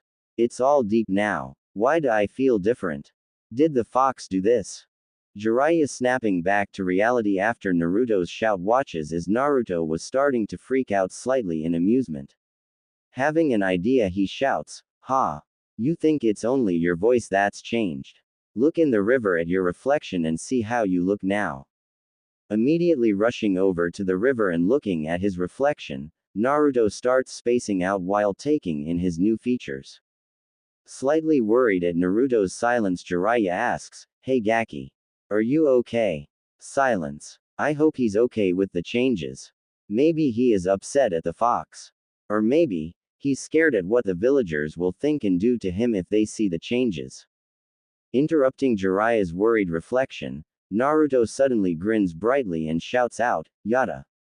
I look so cool. Aw man, this is awesome. I look totally badass. Naruto then starts bouncing around and doing some weird victory dance. Having a minor heart attack at Naruto's shout, he immediately stomps over and grabs Naruto by the collar of his suit and whacks Naruto upside the head while shouting, Damn it Gaki. You had me worried there. Don't freak me out like that. Giving sheepish grin and rubbing the back of his head he says, Hee hee. Sorry Aro Sennin. I just got real excited for a minute. Taking a closer look at his body, Naruto now seems to notice his change in clothes. Hey, what happened to my orange jumpsuit? How did I get in this thing? That would be my fault, Naruto. You see, when you were changing your clothes got burned off, so I put that training suit on you so you would not catch a cold laying on the ground. Oh, okay. As long as you didn't do anything perverted to me, it's all good. Gaining a tick mark on his head, he hits Naruto again shouting, I'm not a pedophile Gaki. That's my snake of a former teammate. Besides, I would rather be dead than touch a guy that way. I'm a super pervert. I like girls. Ow. You didn't have to hit me. I was only joking. Sheesh. Well, it was a bad one, so don't do it again. If you two are quite done, we have work to do. Naruto grabs his head slightly in pain due to the fox's frustration. You okay, Gaki? Yeah, it's just the fox telling us to get to work. Growing serious, Jiraiya agrees. He's right. We have much to do and only a month to get it done. So let's get started. Is there anything we need to do before we get started? No, I'm ready to get. Trailing off with a blank look once again before coming back, wait. The fox says he and I have to get the contract taken care of. Having forgotten that little fact, Jiraiya remarks, Oh, I had forgotten about that. Well, it's probably a good thing anyway. I've got to run some errands to get some things for your training. So while you're doing that, I'll go take care of that and be back later. Nodding, Naruto says, Okay, I'll see you when you get back. Jiraiya then makes a hand sign and vanishes in a swirl of leaves. Watching Jiraiya leave, Naruto now asks the fox what to do. Come to your mindscape, I will explain what we need to do there. Okay, fox. But how do I get there? Naruto hears a sigh inside his head before, just sit and meditate, I'll do the rest. Doing as asked, Naruto sits cross-legged on the ground and closes his eyes. With Jiraiya appearing in a swirl of leaves outside of the Hokage tower, knowing he should probably talk to his sensei about what happened, Jiraiya then proceeds to hop up to the window of the Hokage office. Arriving through the window, he remarks, "Hey sensei. I've got an update for you." Looking up from the current sheet of paperwork he was working on, the Sandaime Hokage greets his student with a serious look and asks, "This would not happen to be about the immense spike in the fox's power that sent the village into a near panic, is it?" Sitting across from Sarutobi, in an equally serious tone, Jiraiya responds, "Yes, it is. I wanted to tell you all that has happened since we left." Nodding, "Go on." "Well, it all started when I removed the Gogyo Fuin from Naruto." Back with Naruto appearing in the ceiling chamber in front of the gates, Naruto then stares up at the fox and greets him, "Hey Kyuubi. Time to get you out of that cage for a bit, right?" Nodding, the fox responds, "Yes, Kit. I am eager to breathe the outside world again. I see you're enjoying the changes I made to your body as well. However, before we get started, I ask that you change this place to be a little less dull. Sitting in a cage in a sewer can get real boring after a while." With a confused face, Naruto asks, "How can I do that?" Grumbling at his container's stupidity, the fox responds, "We are in your mindscape, Kit. Anything you can think of can be done here. The only limits here are the limits of your imagination." "Oh, okay. Then let's see." Closing his eyes with a concentrated look on his face, Naruto imagines the forest outside of Konoha. Sure enough, the mindscape starts to waver and morph. The stone floor became a grassy plain, the pipes became giant trees, and the ceiling became a blue sky with a few clouds for shade. Opening his eyes, Naruto starts staring in awe and his face lights up before noticing the bars of the cage are still there. Looking determined and closing his eyes again, Naruto starts concentrating on the bars with Kyuubi looking on in confusion. Upon seeing the bars of his cage changing, the fox, now understanding what Naruto was attempting, looked on in eagerness. Pretty soon the bars changed to form a large tree with the kanji for seal engraved in its bark. Breathing hard from the effort, Naruto then looks up to the Kyuubi and asks with a small smile, "How's that?" The Kyuubi then starts glowing. Watching in some fascination, Naruto watches as the Kyuubi shrinks in size until he is the size of a small horse. Kyuubi then relaxes and lays down on the ground and stretches out in a patch of grass. Letting out a sigh in satisfaction, he says, "Much better. Thank you." Wondering how the Kyuubi changed size, Naruto says, "You're welcome. But how did you change size? Why did you not do that before?" Giving Naruto a foxy grin, it remarks, "And miss seeing the fear and awe on your face when you met me the first time." "I don't think so. All foxes like playing pranks. I might be a biju, but I'm still a fox, and so I like pranks as well." Grin growing, "And when I'm free, I'm going to show you how to really prank those villagers of yours. You and I are going to have a lot of fun." Nodding eagerly, "That sounds like fun, but I'm not known as the prankster king of Konoha for no reason. You might be surprised at what I can think of. I almost pity the villagers for what we are going to do to them." Both chuckling at the mental images of the villagers being pranked to hell, it's Kyuubi who decides to start. "Let's get this done then. The sooner I'm out, the sooner we can start your training." Growing serious, Naruto sits on the ground and starts listening as the fox explains. "Now, as you know, we are going to make a summoning contract for me that will allow my freedom from the seal. It's a fairly simple process, so it should be done by the time the pervert gets back. Now, first thing we need is a blank summoning scroll." How are we going to get that? There is not much in here to use." Reaching out with one of his tails, Kyuubi then whacks Naruto on the head, sending him sprawling face down into the grass. Jumping back up and pointing at the fox, he shouts angrily, "Hey! What did you do that for?" It was a serious question. Face palming, the Kyuubi responds, "You baka. What did I just say about your mindscape and what you could do in it?" You said I could change it and the only limits are my. Oh, I see what you mean now. Here. A blank summoning scroll then appears in between them and Kyuubi decides to continue explaining. As I was saying, now you need to place some blood on the scroll. Take a kunai and slice your hand and squeeze the blood over the scroll. Naruto does as instructed. Now I'm sending you a mental image of the hand signs you need to weave. Do you have them? Naruto nods. Good. While I run my chakra into the scroll, channel your own chakra, run through those hand signs and slam your hand down into the blood, releasing all the chakra you build up into the scroll. Okay, but I was wondering what the last hand sign was. I've never seen it before. It's the hand sign for demon. Only those with a demon's chakra flowing in them can use it to any effect. Satisfied, Naruto follows the instructions.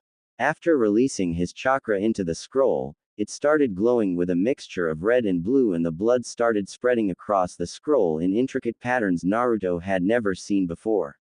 Eventually the glow died down and Kyuubi says, "Contract complete." As soon as the fox spoke, Naruto's arms started burning and smoking. Closing his eyes, Naruto grit his teeth so as not to cry out. Feeling the pain dissipate, he looks down at his arm that now holds a tattoo on his arm with 9 tails curled into a spiral similar to the swirl symbol on the back of his jumpsuit and an image of Kyuubi's head in the center. Forestalling Naruto's question, Kyuubi says, "That is a summoning tattoo. It is what symbolizes our contract allowing you to summon me." Great. What do I do now, Kyuubi? I sense the pervert has not returned, so leave the mindscape and wait for him. When he returns, tell him the contract was mad and then summon me. Okay, how do I summon you? Bite your thumb and swipe some blood across the seal, channel some of my chakra and then slam your hand onto the ground shouting, "Oni Kuchio's no Jutsu, demon summoning jutsu." Alright, see you in a few minutes. Naruto fades out of his mindscape and back into the clearing. Jiraiya back in the Hokage office. And that is when I left him to get the contract done.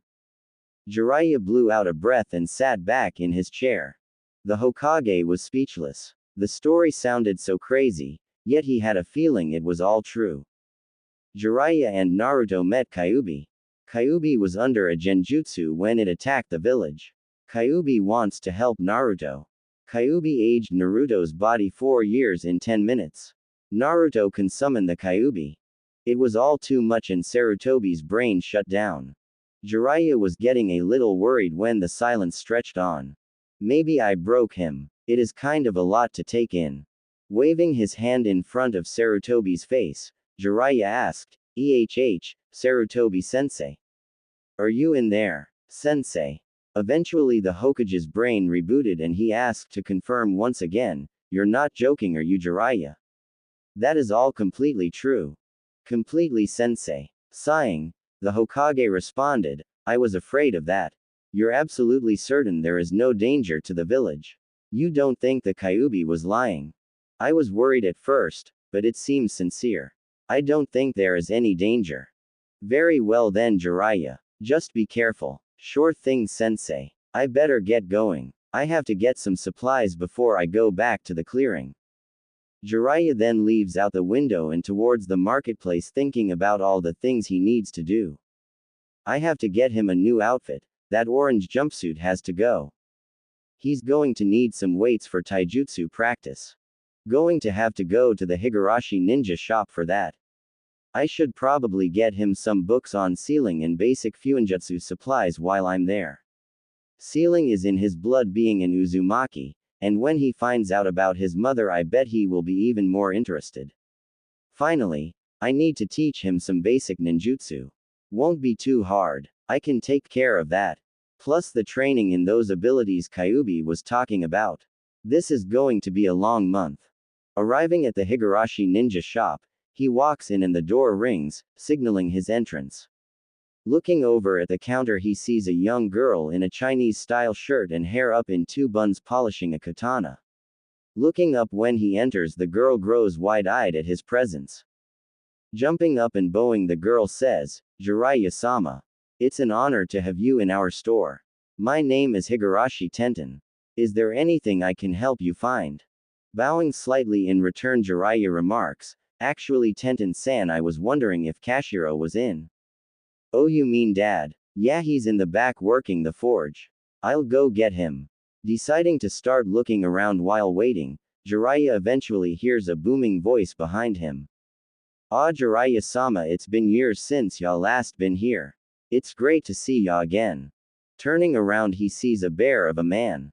Higurashi Kashiro, a former ninja who retired due to injury in the Third Shinobi War, is very tall and muscular with a barrel chest and massive arms covered in scars and burn marks that only comes from blacksmithing, a weathered face and long black hair with streaks of gray bound by a leather strap showing his age. Smelling of smoke and clothes covered in soot. Though imposing, the man has a mile-wide smile on his face as he greets his old friend. An equally large grin on his own face, Jiraiya shakes the man's large hand, says, "It's been too long, Kashiro. And how many times have I told you to drop the sama? I told you, just because I'm a Sanin doesn't mean you have to address me like that. We go way back to my genin days." Laughing loudly, Kashiro responds, "Only every time I see ya, Jiraiya. But I'm sure ya didn't come here to reminisce about old times. Now what can I do for ya?" Growing serious, Jiraiya looks Kashiro in the eyes and says, "It regards his legacy." Knowing immediately who Jiraiya was talking about, Kashiro turns to his daughter who is listening to the conversation. "Ten-chan, would you please go deliver the batch of training weapons to the academy while Jiraiya and I borrow the shop for a bit?" Confused, but resigned, she responds, "Okay, Dad. I'll be back in an hour." Leaving and switching the sign to closed on her way out, Kashiro then asks, "So it's time already, huh?" "Yes. Things are happening that are making me move up my plans for Naruto. I have to train him and get him strong enough to survive what is about to happen. I've met young Naruto several times already, he always seemed like such a nice boy. But I know some of the things that have happened to him and quite frankly it disgusts me. I'm happy to help Jiraiya. I owe Minato a debt that I could never repay. The least I can do is help his son. I know. I just found out the whole story from Naruto and Sarutobi-sensei. Let's just say things in the village are going to be very exciting come the finals. I'm sure. Now what is it you need?" "I'm needing a new outfit made for Naruto. 5 sets of them will work and I've already got what I want written down. That orange jumpsuit makes Naruto a walking target and he needs to blend in more." Handing Kashiro the paper with the specifications, he looks it over and nods. "I can have this done in a few weeks. What else?" Nodding, "Yes, about 5 will do.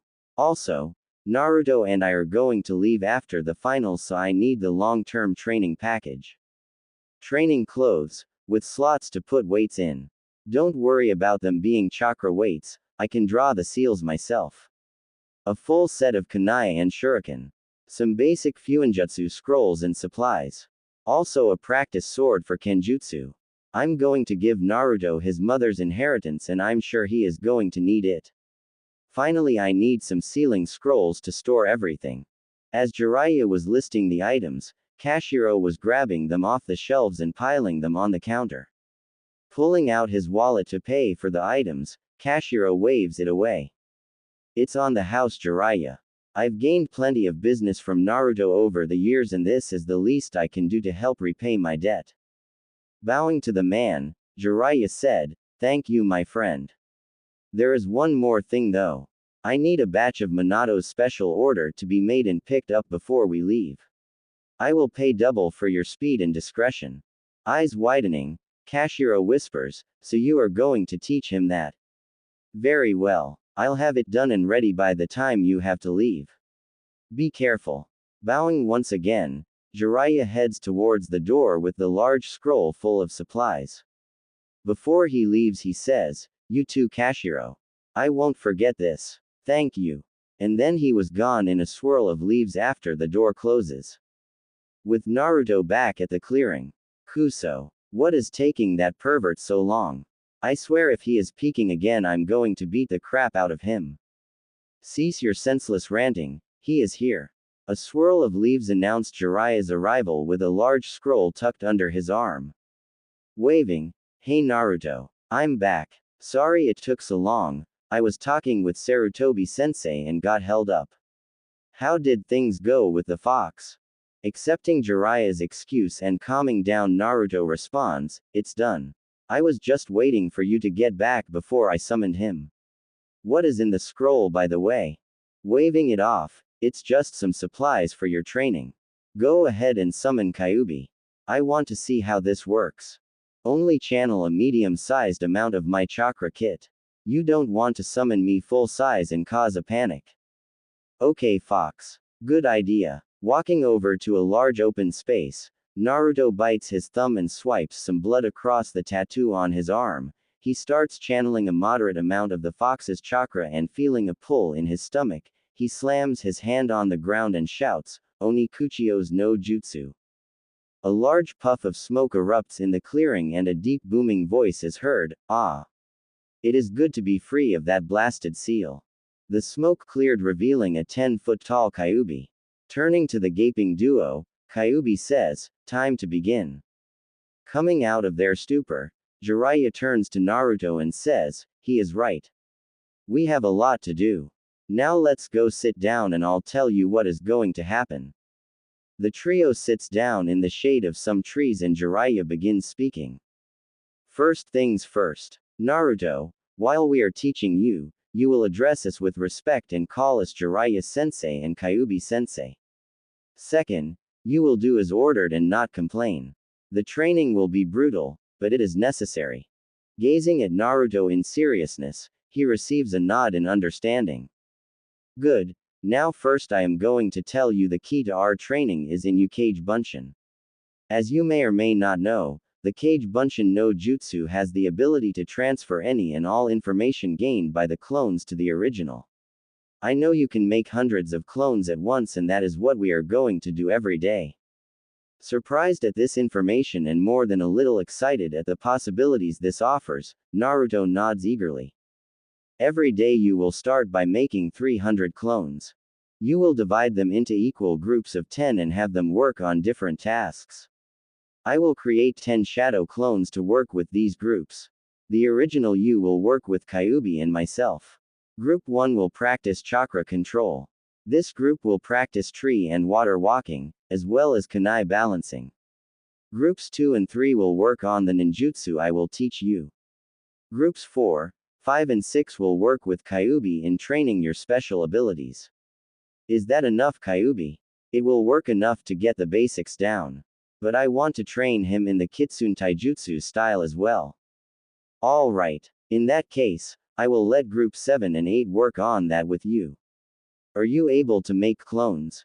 To help with the groups?" "Yes, I can split my power by the number of tails. In my case, 9. "Okay, that works out well. Now, Group 9 will be reading Fuinjutsu theory and Group 10 practicing your Kenjutsu skills." The Uzumaki clan was renowned for their sealing and Kenjutsu skills, and it's time you started learning. Now you, yourself, will be spending time meditating to sort through the clones' memories and practicing what they learned with either myself or Kyuubi. This will go on for 3 of the 4 weeks we have to train. The final week will be for review and rest, and a surprise I will reveal to you as an award if you work hard and make sufficient progress. Do you have any questions?" Nodding, Naruto says, "Yeah, I do. What do you mean about the Uzumaki clan? I did not know there was one." Incredibly surprised, Jiraiya asks, "You mean you don't know? The Uzumaki clan's history is important in the founding of Konoha. Did you not learn about that in the academy?" Shaking his head, "No, I didn't. They did not mention anything about it." "Who were they? They sound important." Speaking up, the Kyuubi says, "I know much about your clan kit, seeing as all my previous hosts have been Uzumaki." Desperate for knowledge of his origin, Naruto pleadingly asks, "Will you please tell me about the Kyuubi-sensei?" Nodding, Kyuubi begins his explanation. Many years ago, the Uzumaki are the royal family of Uzushiogakure, village hidden by whirling tides, a village on an island located in the land of whirlpools. The Uzumaki are distant blood relatives of the Senju clan, and as such, were on good terms with each other. So when the Senju and Uchiha clans decided to begin negotiations after much battle and death, the Uzumaki were called in as peacekeepers. When negotiations were over and Konoha was formed, an alliance was formally created between Uzu and Konoha by way of political marriage. Uzumaki Mito was given to Senju Hashirama, the Shadaime Hokage. On a side note, Mito was my first host. Unfortunately, a tragedy befell the clan. The Uzumaki were famous for their longevity and knowledge of seals, also to a lesser extent, their kenjutsu skills. This caused them to gain many enemies. They were a small village, but their power rivaled that of the Great Five. Most of the other major villages feared that. So an alliance consisting of Iwa, Kumo, and Kiri was formed. They banded together and launched an assault on Uzu, destroying the village and killing all but a few. They sent for help from Konoha, was sent reinforcements led by Uzumaki Kushina, heir to the throne of Uzu, who was in Konoha a few days before the massacre. Unfortunately, they arrived too late. After slaughtering the enemy still there, they discovered all who survived were scattered to the wind. I don't know much more than that. Jiraiya interjects with, "This is what triggered the start of the Second Shinobi War." The Uzumaki clan symbol, the swirl that is on the back of much of the clothing that the ninja wear in Konoha, was worn proudly in that war in honor of their sacrifice. Naruto by now has tears running down his face upon hearing the tragedy that befell his clan. He shakily asks, "Is there anything left?" Jiraiya nods and then says, "Yes, Naruto, there are some ruins left. You were actually near the area where the village was located. You see, some of the survivors eventually returned to the land of whirlpools and decided to live peacefully and never establish a ninja system there again so as not to be attacked. The name was then changed to what is now the Land of Waves. The island was closed off to all travel due to the whirlpools surrounding it that only an Uzumaki knew how to deactivate." Quote. Naruto is silent as he stares at the swirl on his headband. Kyuubi and Jiraiya both give him a minute to come to terms with what he has heard. Eventually, his tears stopped and his eyes started burning in determination. He then swears in the most serious voice he can muster, "I will forever remember their sacrifice. In their honor I will learn all I can of their arts and become the next Uzumaki seal master. I will eventually return to my ancestors' homeland and rebuild it to its former glory. I swear this on my ninja way." Nodding in satisfaction, Jiraiya then asks, "Is there anything else before we start?"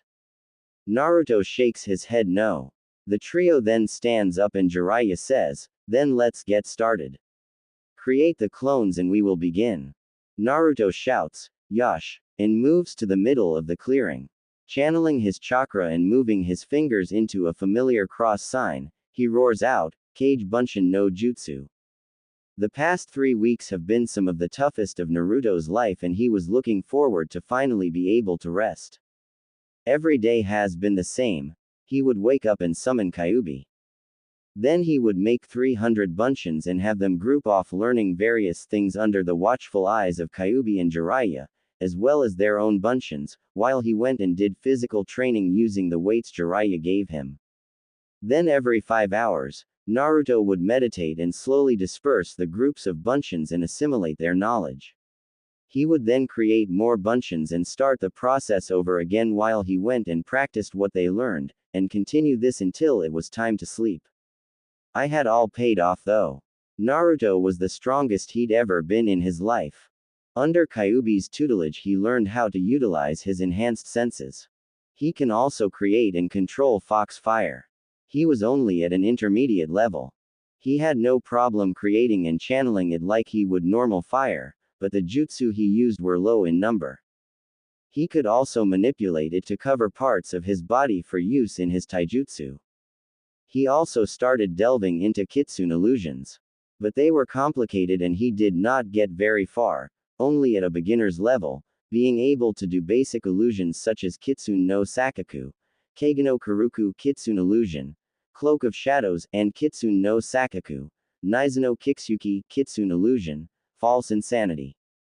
The Kitsune-style taijutsu was a different story.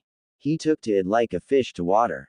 It just felt natural to him and he became very proficient, borderline advanced at the style. When combined with his fox fire abilities, it made a deadly combination.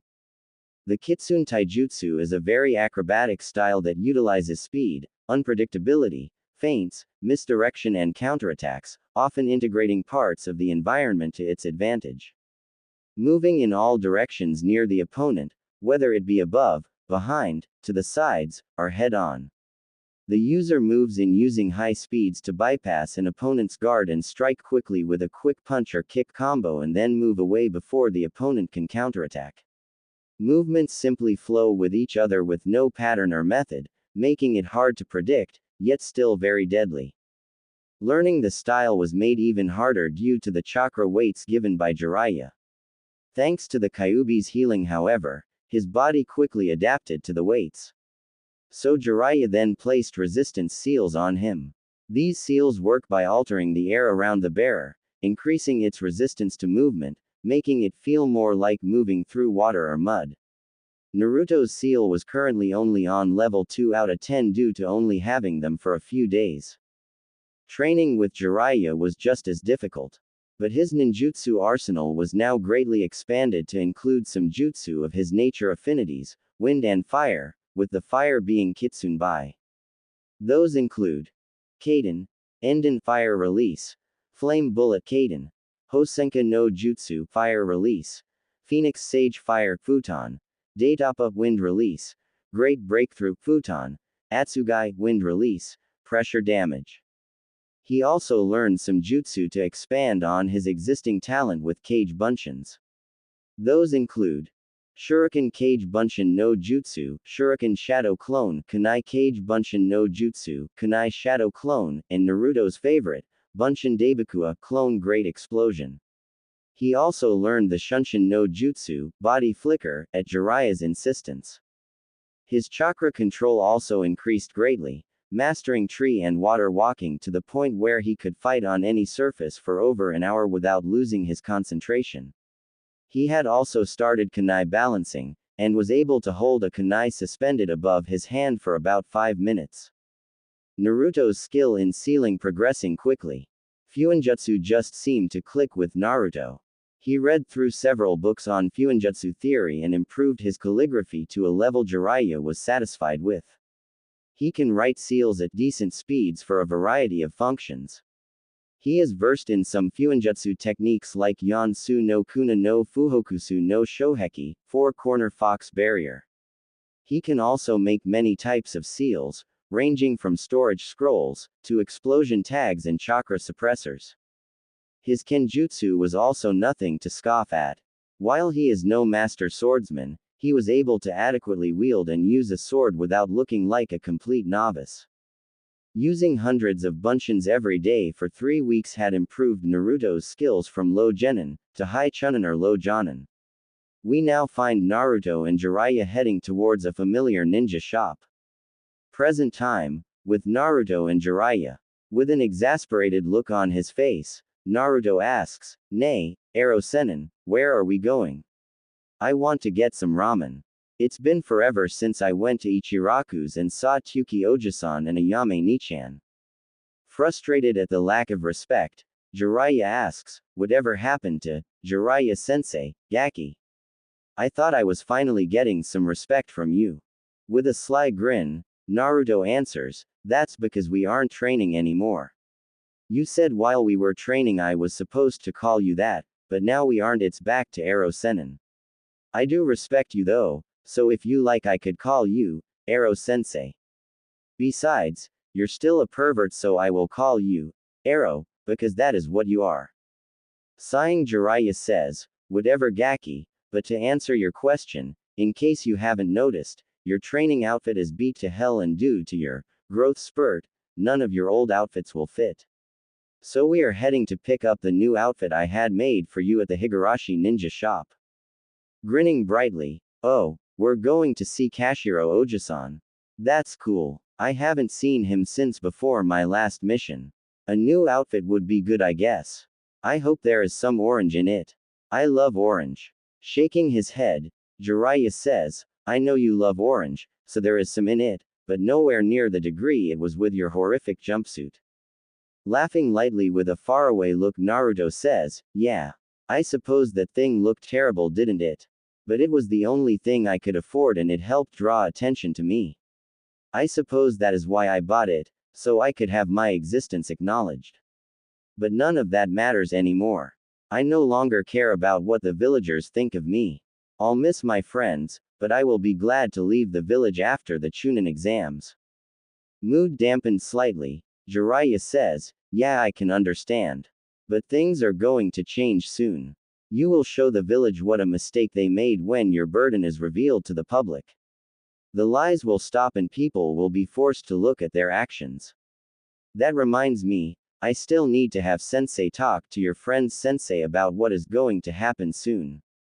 Gaining a slightly devious smirk, I still can't believe you and Gigi thought of that. It's so clever. Plus it will make the council look bad by airing their dirty laundry regarding me. That makes it worth it. Plus what you're planning for me is awesome and there is nothing the council can do about it. What I'd give to be a fly on the wall for that meeting. It's going to be hilarious.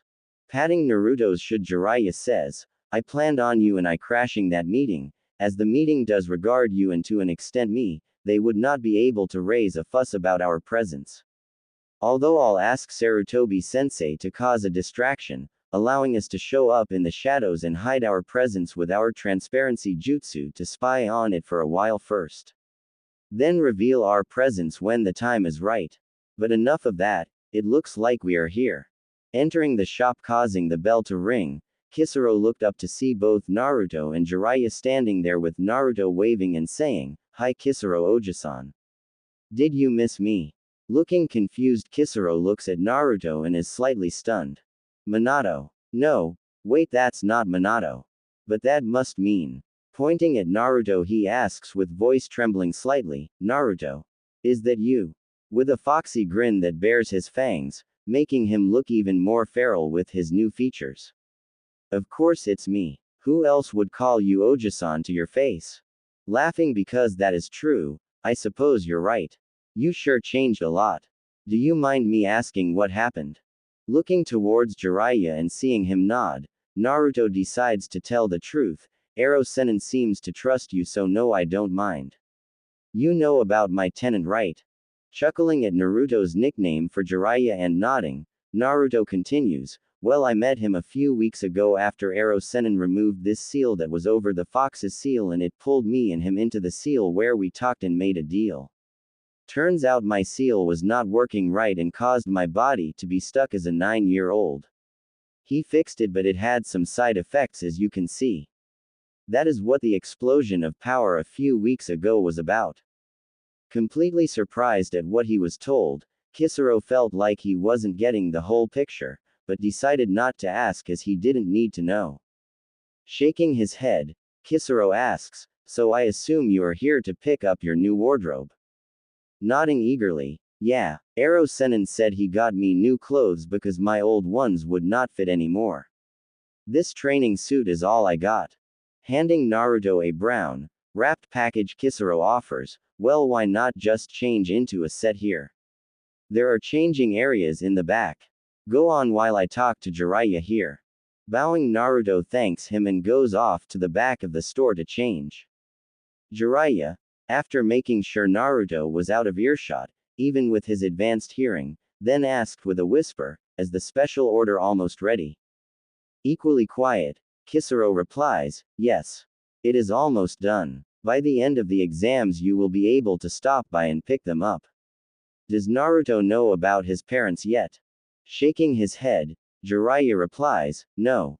I am going to tell him about his parents later today and give him his mother's inheritance. I'll hold on to his father's scroll until we are safely out of Konoha. There is no way we can risk his father's prized jutsu falling into the hands of someone like Danzo. That would be disastrous for all involved. Nodding, Kisaro says, it sounds like a plan. I hope he does not react too badly though. I hope he does. Kisaro, now look alive, here he comes. Sure enough, There was Naruto dressed in his new outfit with a foxy grin on his face. Thank you so much, Ero Sennin, this is awesome. I look totally badass in this. Indeed he did. Naruto's outfit consisted of a short-sleeved, black trench coat with dark red and orange flames at the bottom of the coat, the Uzumaki clan symbol on the left sleeve and the kanji for 9 engraved on a Hittite plate on the right, his practice sword attached to the fasteners going diagonally down the back, a mesh shirt visible under a long-sleeved, tan, V-neck style shirt. Wrapped bandages starting at the forearm over the sleeves down to the hand, semi-loose black pants with some bandages around the thighs and a kunai holster attached to the right leg, held up by a belt, brown in color, with places to hold scrolls on them, a pouch for basic supplies near the back of the hip, and finally shin mesh to bind the lower area of the pant legs and black ninja sandals. Nodding in approval, Jiraiya said, "You pull of that look well, Gaki. Especially with that feral look and longer hair of yours. You look like a serious ninja." Looking at Jiraiya with a grin on his face, then turning to Naruto, "You almost look like you were born to wear those clothes. Although it helps when this is a near replica of Minato's clothing during his prime, just in darker colors and smaller size. He definitely takes after his father now." Oblivious to the older man's inner thoughts, Naruto simply says, "Thanks Kisaro Oji-san, Ero Sennin." Kisaro smiles then frowns slightly. "You welcome, Naruto, but I can't help but feel something is missing." "Ah, I know." Kisaro reaches back to the leather wrap in his hair, unravels it, letting his hair flow free and hands it to Naruto saying, "Come over here for a minute." Naruto does as asked and Kisaro turns him around so he can see Naruto's hair from the back. Pulling the hair together in the back, Kisaro proceeds to wrap the dark leather band in Naruto's hair starting at the base of the neck, down to his shoulders where he leaves a small amount of hair falling freely at the very end. He then unties Naruto's forehead protector and turning Naruto around, he ties it to his left arm. So the leaf symbol is visible just below the Uzumaki clan symbol. "There you go, Naruto. Now it's perfect." Naruto then turns to the window to see his reflection and admire the new hairstyle and placement of his forehead protector. Giving a thumbs up, Naruto says, "It's perfect. Thanks." Jiraiya then speaks up, "Thank you for getting this done, Kisaro. We have to go." Jiraiya was then interrupted by Naruto's stomach making its displeasure about lack of food apparent, much to Naruto's embarrassment. "And get the Gaki some food apparently. Yada." To Ichiraku's. Grabbing Naruto's shoulder before he can run off, Jiraiya then says, "Wait, Naruto. Let's take the quick way, why don't we?" "Okay, Ero Sennin. Bye, Kisaro Oji-san. I'll see you later." Both Jiraiya and Naruto bowed before making a hand sign and disappearing in their respective shunshuns. Jiraiya in a swirl of leaves and Naruto in a swirling column of blue fire. Outside Ichiraku Ramen. Arriving at the ramen stand, Naruto immediately ducks under the flaps and shouts in greeting, "Hey Tsuki Oji-san, Ayame Nichan. Did you miss me?"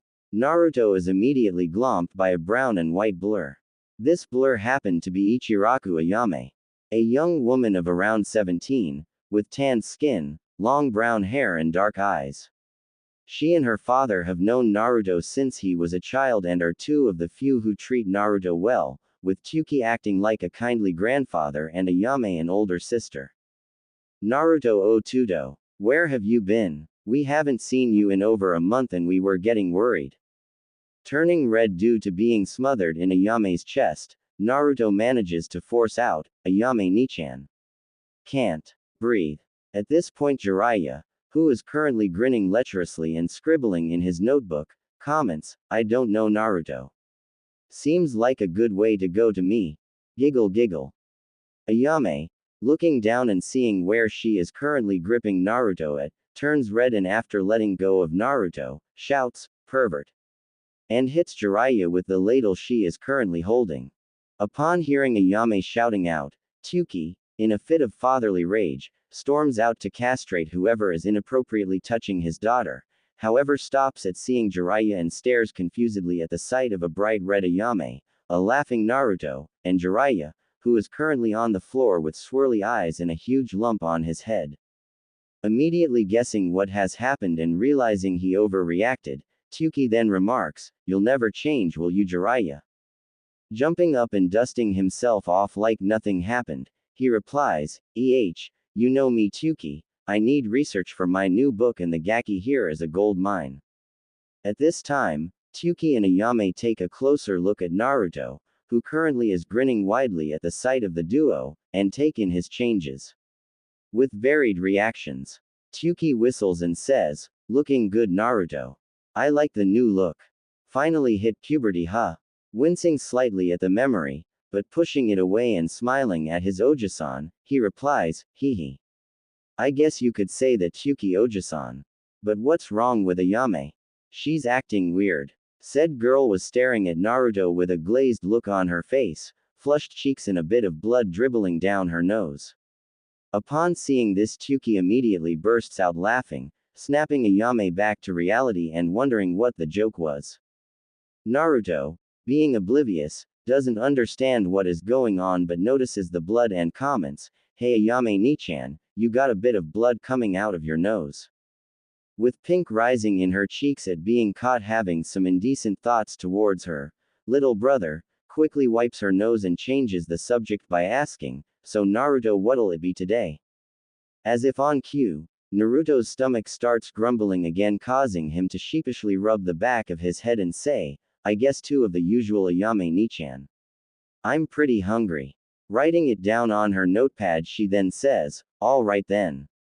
10 bowls of ramen, with 6 miso, 2 chicken and 2 beef, coming right up. What do you want, Jiraiya-sama?" Jiraiya-sama, are you okay?" Jiraiya, whose eyes bugged out at hearing the order, is currently having flashbacks of a certain female, red-headed Uzumaki. Kami. He eats just as much as his mother. My poor wallet is going to be so empty when I'm done here. Eventually shaking himself out of his stupor, he says, "Just a beef and vegetable ramen is fine with me." Now sitting at the bar next to each other with the 2 ramen cooks in the back, Naruto asks, "Hey Ero-sennin, where are we going after this? I don't really want to go back to my apartment and have to deal with everything being broken again." Nodding in understanding, Jiraiya says, "You're staying with me at my hotel for the remainder of our time in the village. But before we go, we have to stop and see the Hokage. I'm sure he misses you and we have to get the first phase of our plan out of the way." Nodding in agreement, Naruto then asks, "It's really happening, isn't it? There's no going back now. Serious now, it is, Naruto. There is no other choice. I will not let the village continue on unpunished, and this will strike them all where it hurts." Ayame then returns with their meals. With a quick, "Ida takimasu," they dig into their meals. After finishing them and receiving the bill, Jiraiya cries waterfall tears as he empties his wallet onto the countertop. After which Naruto and Jiraiya then shunshin to the Hokage's office. Hokage office, with Sarutobi. Sarutobi Hiruzen was currently fighting a losing battle against the bane of every cage in existence, paperwork. Massaging his aching hand, he gets up and walks over towards the Yondaime's portrait with a scowl on his face. "I bet you're just mocking me right now. Seeing me toil over endless piles of paperwork. How did you do it? What was the secret to getting it all finished so easily?" His internal grumbling was interrupted when he felt the telltale spike in chakra signaling a shunshin in his office. Turning to face the new arrivals, he is surprised to see who is arriving in his office. Appearing in the classic swirl of leaves was Jiraiya, but it was who appeared in a column of blue fire swirling up from the floor that caused the Sandame's heart to stop briefly. "Minato. No, it can't be Minato, so it must be. Hey old man, did you miss me?" Smiling brightly, "Naruto, my boy. It's good to see you. You being here must mean that the training was successful. Correct. Come sit down." Sarutobi sits at his desk and after activating the privacy seals in his office, he motions for them to begin. "Hell yeah, it did. Jiraiya-sensei and Kyuubi-sensei taught me a lot. I learned so much thanks to those bunchins of mine." Smiling, Sarutobi asks Jiraiya, And how would you rate young Naruto now? How strong is he really? Taking a contemplative look, Jiraiya then says, as of now he's got the finals in the back. As for his skills, his taijutsu is easily low mid jonin. His ninjutsu is easily jonin, by utilizing his two elemental affinities to full effect, as well as the Kage Bunshin jutsus, I'd definitely say jonin. Genjutsu is nil if he can't use the kitsune illusions. If he can, I'd say he is low mid chunin there. He has a lot of latent talent in Kenjutsu, being an Uzumaki, so there is a ton of potential there. I'd probably rate it at low jonin, though it will get higher if he gets more practice in.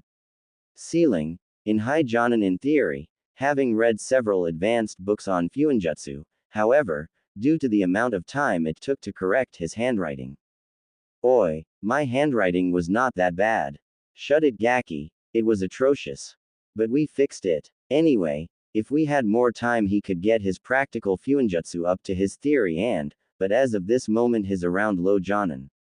He's already chunin, heck I would rate him a Tokubetsu, special, jonin with a specialization in sealing.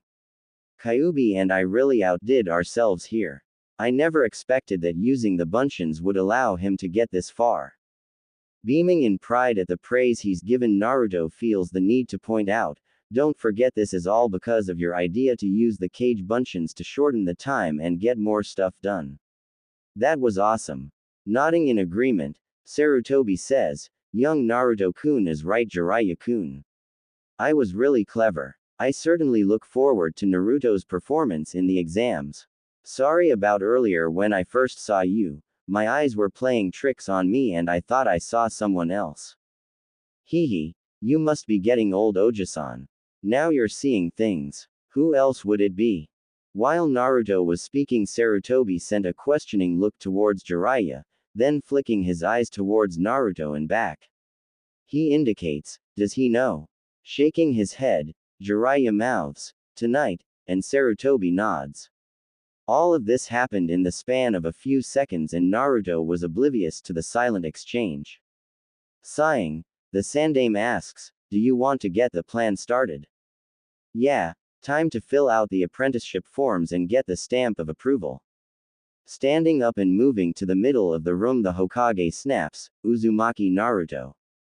Front and center. Jumping up and into said position. Do hereby accept the full-time apprenticeship of Jiraiya of the Sannin, Toad Sage of MT. Myoboku. If you do, Jiraiya-sama will be your legal guardian in all things. You will be granted the rights and privileges a Sannin has, including, but not limited to, Sannin travel rights and limited political immunity.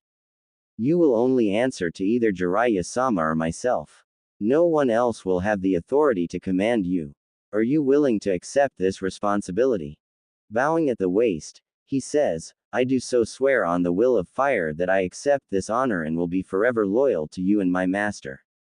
Placing a hand on Naruto's shoulder, the Sandaime looks Naruto in the eye and says, I'm very proud of you Naruto-kun. You made a good choice.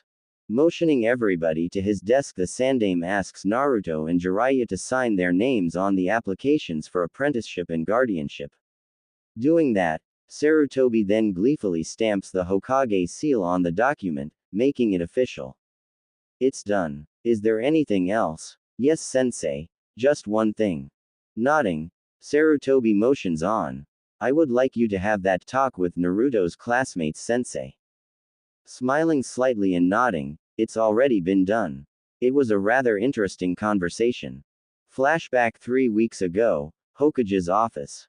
In the Hokage's office sat the 4 Jonin senseis of the group the village has dubbed, the Rookie 12. On the far left sat Gaimeta, Konoha's taijutsu master and sensei for Team 9, on the inner left sat Yuhi Kurenai, the genjutsu mistress of Konoha and sensei to Team 8, staring with disdain at the smoker next to her. That smoker was the son of the Sandaime Hokage, Sarutobi Asuma, former member of the 12 Ninja Guardians and sensei to Team 10. Finally on the end sat Hitaki Kakashi, the copy ninja, the last surviving member of Team Minato and sensei to Team 7. Across the desk sat Sarutobi Hiruzen, smoking his pipe. I'm sure you are wondering why we have called you away from training your students for the Chunin exam finals. Kakashi winced slightly, but only the Sandaime noticed. Some news has come up and I felt it prudent to inform you because it involves those on your team entered in the Chunin exam finals. Kurenai asks, what information is this, Hokage-sama, and how does it affect our students? Gazing seriously at them all, it seems that Suna has brought a Jinchuriki for the exams and he is currently in the finals. At this news the four Jonin's eyes widen. You can now see why I felt the need to bring this to your attention, especially you Kakashi, seeing as how one of your students is fighting him. Now everything we own on the Gaara and our own Jinchuriki, Naruto from the time they were born until now, are in these folders. I want you to read them and then we'll continue. The Jonin then take the folders and start reading. While smoking his pipe, waiting for them to finish, the Sandaime notices multiple expressions cross the Jonin's face: disgust, fear, hatred, sadness, surprise and more. Finally all are finished and the air is full of sadness. Asuma says, I knew Jinchuriki had it rough, but this is terrible. Assassination attempts, brutal beatings, torture, I never knew. Naruto has had a terrible life and Gaara's was even worse. They are granted so much power, but at a terrible cost. Sigh, I need another cigarette. Kurenai can't say anything, she is simply speechless with an aching heart and tears running down her face. Guy says in a surprisingly quiet voice, such unyouthfulness these children deal with. In our own village too. It seems the villagers' flames of youth went dark a long time ago in regards to young Naruto. Kakashi, I already knew about a majority of these issues, seeing as I was usually the first Anbu on the scene, but seeing it all together on paper, what seemed small and scattered incidents were actually so much more. How could I have been so blind to this? So you all understand now. I am giving you full authority to discuss this with your teams. Everything. Don't leave out a single detail. They must know what they are dealing with. If they ask about Naruto's status as a container, give them hints, but don't say it outright. There are events in motion that center around the Chunin exams. I have it on good word the Naruto's burden will not stay secret much longer. So please spare your students the lies that the civilian council will spread and allow them to form a clear opinion of Naruto. That is all. Dismissed. Sir. Four voices called before vanishing in a swirl of leaves. Flashback end. And that's about it. It's been done so that when your burden is made public knowledge, your friends will defend you. There may even be more people who convert to your side after my announcement of your burden, as I plan to open your medical records to the general public, allowing the village to know all you have been put through at their hands. Naruto's face paled rapidly and he started hyperventilating. Naruto, my boy, calm down, this must be done. Naruto. Getting his fear under control, he shakily asks, even that one time Hokage-sama? The Sandaime looks at Naruto seriously and nods ever so slightly. Standing suddenly, Naruto says, Jiraiya, I've got to go. I'll meet you back at the hotel. I need some time to think. He disappears in a swirling column of blue flames. Very worried, Jiraiya then asks, Sensei. What did Naruto mean by that one time? What causes him so much stress? Sighing deeply, the Sandaime reached into the bottom drawer and pulled out a bottle of sake and 2 saucers. Have drink, Jiraiya. You're going to need it. Jiraiya drinks. It's that bad. Shaking his head sadly. No, I'm afraid it was much worse. The event Naruto was talking about was the time he was raped, then beat near to death by several villagers. Dear Kami, I never knew. Why did this have to happen? With a sick feeling in his stomach and hands shaking in rage, he throws the saucer aside and takes a swig from the bottle. What happened? Rape scene start. He was 9 at the time. They cornered him in an alley and knocked him out. When he came to, he was strapped to a coffee table. He was begging to be set free, saying he had been a good boy, but then she comes in.